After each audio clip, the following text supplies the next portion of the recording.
Welcome to the MrpTech podcast. This is episode 23. My name is Matt, and this is a weekly podcast where I review multiple platforms and technologies to see which works best for me in order to help you. It's been a really busy couple weeks, and I haven't had a chance to put out a podcast.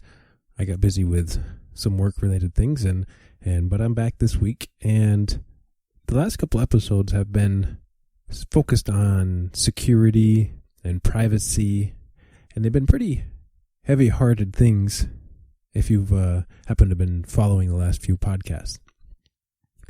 And I wanted to do a lighter-hearted podcast this time around and do something kind of fun and do something a little different than I normally do.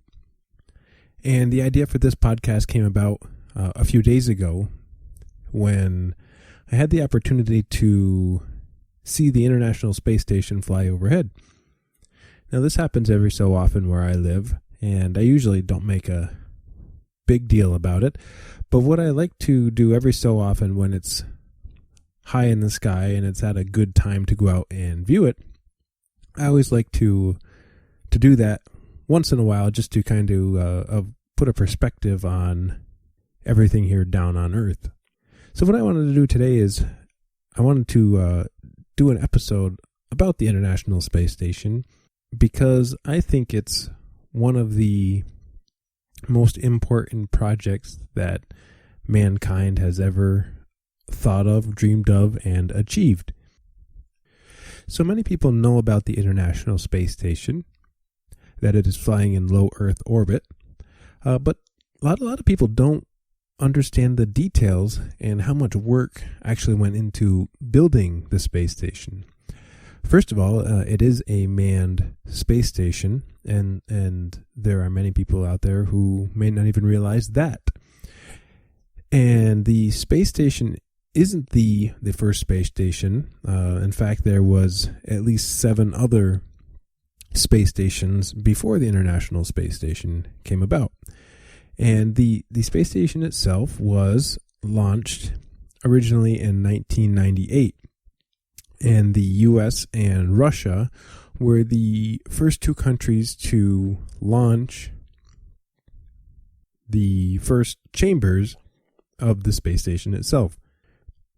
So the ISS, it serves as a environment to do research on things like physics, astronomy, meteorology, and health and technology improvements for people on Earth and for future space travel.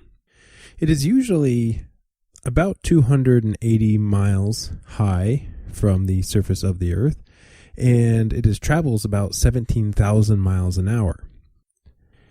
It is a joint project between 5 different agencies across the world, including NASA, Russia's equivalent of NASA, a Japanese equivalent, the European Space Agency, and the Canadian Space Agency. And each have rights to the space station because of international treaties and agreements. And basically, the space station itself is divided into 2 sections. There is the Russian orbital segment, and there is the United States orbital segment, which is shared and used by many different countries around the world for research. There has been many ups and downs between the 2 countries, obviously, that between the United States and Russia. But one of the unique features about the space station is that it brought an end to the Cold War era and brought an era of understanding between 2 countries who almost went to war. And so now these 2 countries have learned to work together in the same environment. Now, I've read several different books on famous astronauts who have returned from either missions in orbit or the space station, and it is a life-changing experience for anyone to travel to low Earth orbit and view the Earth from space. The International Space Station itself was built over a series of launches, actually over 130 different launches. And it used seven different types of launch vehicles to actually build it. It has changed size and shape since 1998. But again, as I mentioned, it currently goes about almost 5 miles per second in the sky. And one of the interesting facts that I learned about recently about orbit is that basically it is a microgravity environment. There is still gravity on the space station, and I didn't understand, but the space station itself is in a constant state of free fall, and that's what orbit actually means. So it is high enough up where it is constantly falling, but it's constantly falling so that it stays the same distance from Earth as it travels around the Earth. So right now the space station weighs close to about 1 million pounds. It uses 8 miles of wire just to connect the electrical system throughout the whole station itself. If you compared the size of the space station, it's about the size of a football field. And it has more livable space than a 6-bedroom house. It's got 2 bathrooms, it has a gym, and it has a 360-degree window where the astronauts can actually look down at Earth to see where they are flying over. There have been many different types of spacecraft that have connected to the space station itself. There's actually an international docking port so that any different type of craft can dock with the space station. So if you have vehicles coming from Russia or from the United States, or now recently commercial space vessels have been arriving at the space station, and they too can also connect using these international designed ports. Since 2000, there have been more than 25,000 meals eaten on the space station. Now, if you can imagine how much work goes into bringing just food to the International Space Station, it's not just like the astronauts can make dinner or go to a grocery store, obviously. So there are hundreds of people that work on these things that make the food, package the food, prepare the food for launch, launching the food to the space station, and storing it on the space station. It's amazing how much work goes into even something as simple as providing food for the astronauts. So how many people have actually been on board the space station? Right now it's somewhere between 215 to 220 astronauts that have, or space tourists that have visited the station itself. The space station has, on multiple levels, come close to being retired several times. In fact, some of the original parts of the space station are still being used today, and there are newer components to the space station as well that are going to be dismantled and used as part of a new space station over the next 2 decades. So there has been some news recently about the space station, and because of politics, Russia had made an announcement that they were going to separate their section of the space station and create their own space station. That seems to have died down now, and the general consensus is that the international agreements will continue, and these sections will be used to create a new 3rd space station to support different missions like going to Mars and going to the moon, or any deep space travel. So that's a very interesting fact that I didn't know about the space station. So the space station itself was actually a replacement of 2 older space stations, one from Russia called Mir and the other one from the United States called Skylab. And it took many years to build, and right now it is capable of providing 6 astronauts a comfortable stay on the space station. Sometimes it has only 3 astronauts. Most of the time now, there are 6 astronauts on board. And they have full-time jobs. They spend a lot of time doing research, and many of us know this, but I looked up quite a few different things that came from either NASA or the space station itself, and many people often fight the fact of why are we spending so much money on space travel when we have so many problems here on Earth? Why don't we take the billions of dollars that are spent in space and provide food or shelter to those in starving countries? And the fact is that if you do a little research and maybe pick the United States by itself, the United States, for every tax dollar, only gives a half a penny to the space program, a half a penny. And that really is not a whole lot of money. But with that amount of funding have come to bring us things like artificial limbs, baby formula, cell phone cameras, MRI and CAT scans, memory foam, solar panels, water filters, smoke detectors, UV blocking sunglasses.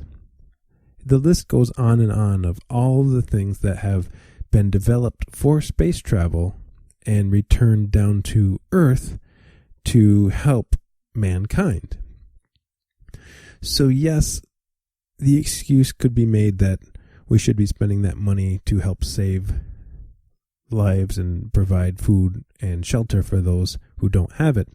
But at the same time, we don't have numbers of how many lives have been saved or how many lives have been impacted by all of these inventions and discoveries made through research and study in space and benefited mankind in a positive way. So if you have ever heard anyone complain about the types of things that we should be doing instead of going to space, have them do a little research about the things that have come from space. And as I mentioned at the beginning of the podcast, what I like to do once in a while is to go watch the space station fly over. If you've never done this before, it's a neat thing to do a couple of times now and then.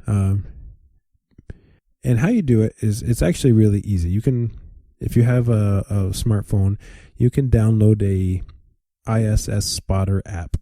And what it will do is it will tell you how to find the space station, when it is going to fly overhead, and at what time. It's going to basically tell you that the space station will be visible for about 5 minutes when it flies overhead. It could be at varying angles. So for instance, if you're looking at this app, it might tell you it's 40 degrees in the sky.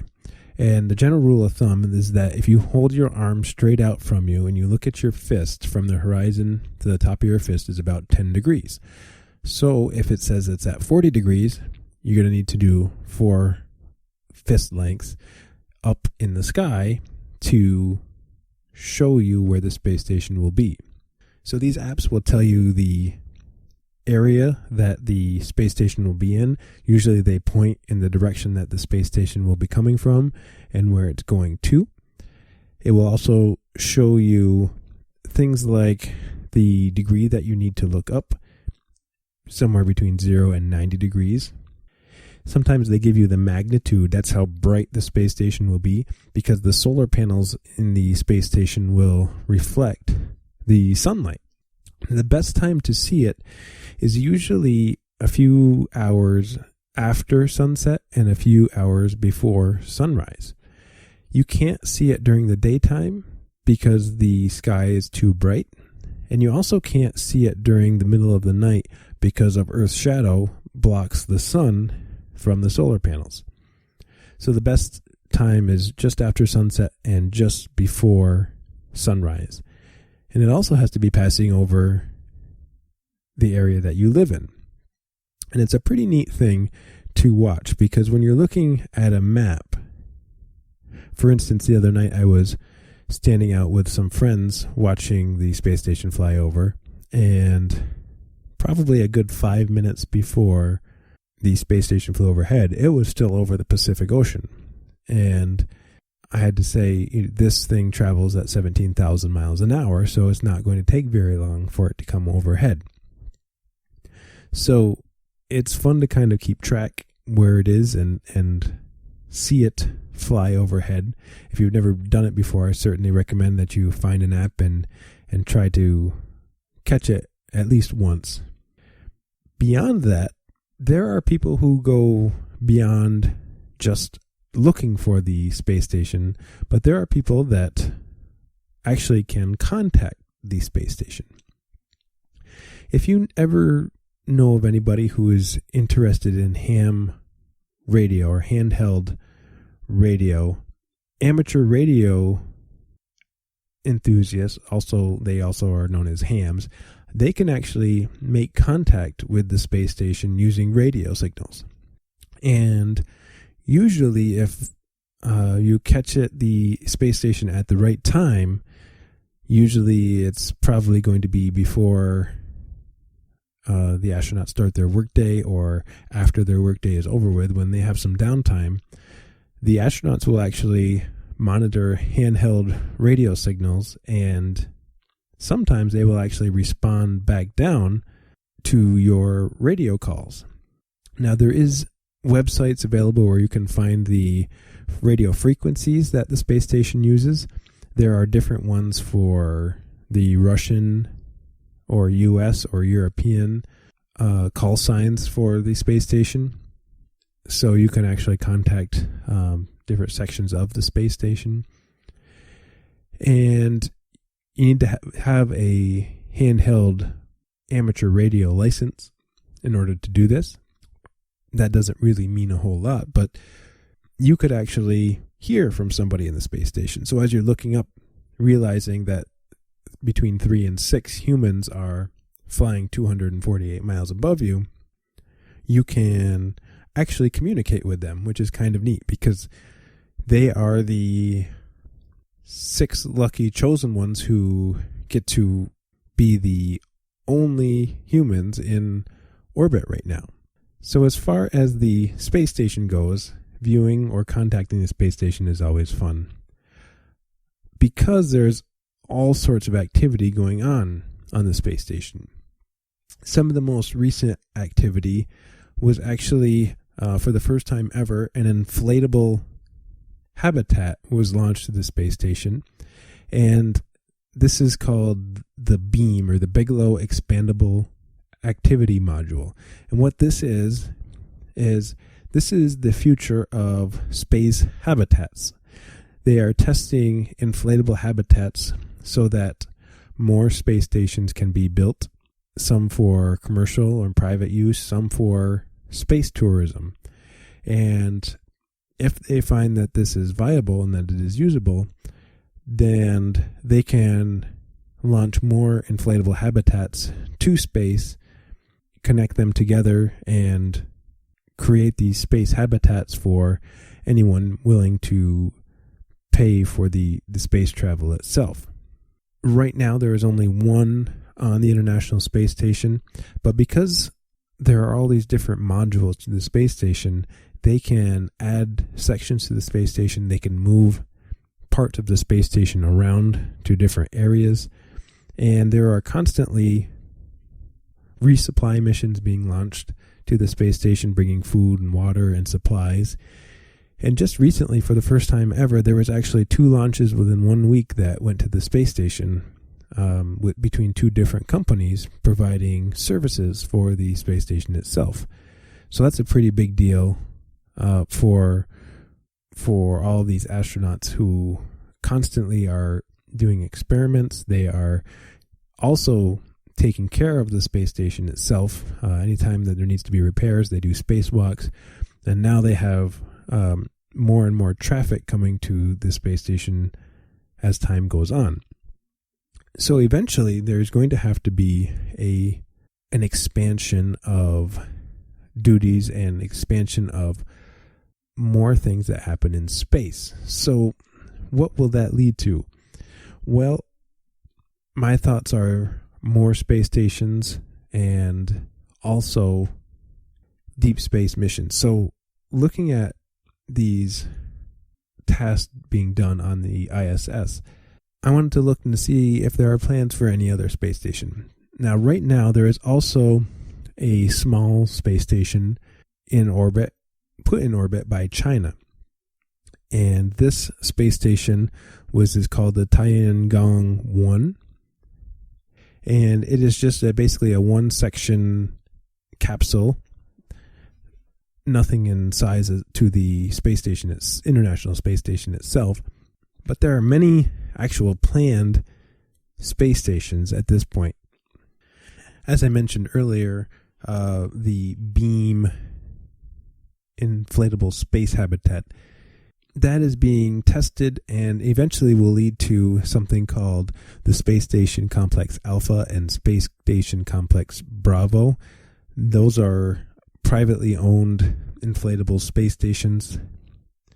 There is also in the works another space station from China, which is actually kind of interesting. Why doesn't China get more involved with the International Space Station? There's actually a very good reason for that. The reason for that is because in 2011, the U.S. government actually passed a bill that expressly forbids NASA from working with China. And the reason of that is because they are saying that there is a high risk of espionage.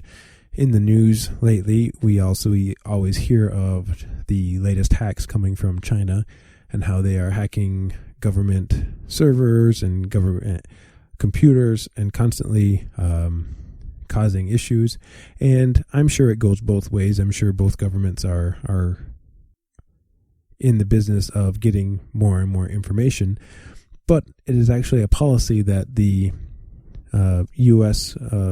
Space Agency, NASA, cannot work with the China National Space Administration. It's kind of unfortunate because if the two companies work together, they could probably achieve much more at a greater pace because both space agencies have shown success. But until the laws are changed, there is no way that that is going to happen. And if we all want to work more on deep space missions, as they say that they want to, I think that that's going to have to change.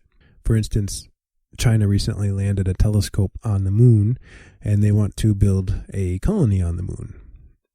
And NASA wants to do more moon landings, and private companies want to travel to Mars. So there will come a point where all of these countries will need to work together to make these missions a success. And think of the technologies that will come about all of this change of space travel.